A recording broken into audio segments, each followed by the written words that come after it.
Hi అండి, welcome to our channel. మునక్కాయ టమాటా curry ఈజీగా 2 మినిట్స్లో ఎలా కుక్ చేయాలో నేను ఇప్పుడు మీకు చూపించేస్తాను. వచ్చి చూసేద్దామా.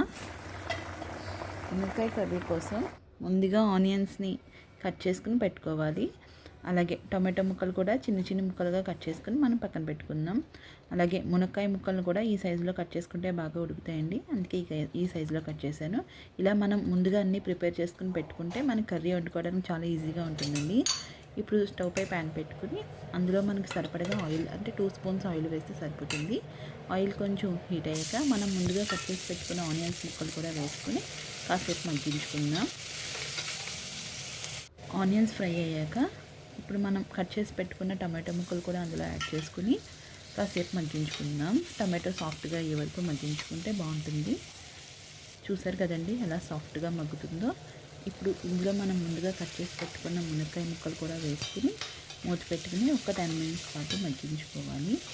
మునక్కాయ కూర అంటే మీలో ఎంతమందికి ఇష్టమో కమెంట్ చేయండి. నాకైతే చాలా బాగా ఇష్టం, అందుకే నేను మునక్కాయ కర్రీయే ఎక్కువ చేస్తూ ఉంటాను. ఇందులో ఎవరికి ఇష్టమైతే వాళ్ళు కామెంట్ చేయండి.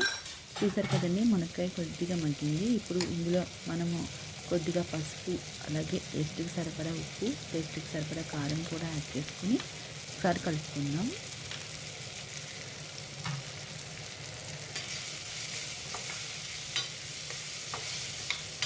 ఒకసారి కలుపుకొని కాసేపు ఒక 2 మినిట్స్ మగ్గించుకుని దాంట్లో సరిపడా వాటర్ పోసుకొని మూత పెట్టేసుకుని ఉడికించేసుకుందాం. హై ఫ్లేమ్లో కుక్ చేసుకుందాం.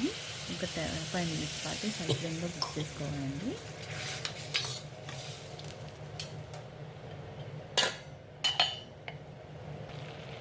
చూసారు కదా ఎలా ఉడుకుతుందో. ఇలా బుడగలు వస్తూ ఉడికిన తర్వాత మనం లో ఫ్లేమ్లో పెట్టేసుకుని ఒక 10 మినిట్స్ పాటు మగ్గించేసుకుంటే అంతేనండి, మనకి కావాల్సిన కర్రీ అయితే ప్రిపేర్ అయిపోతుంది.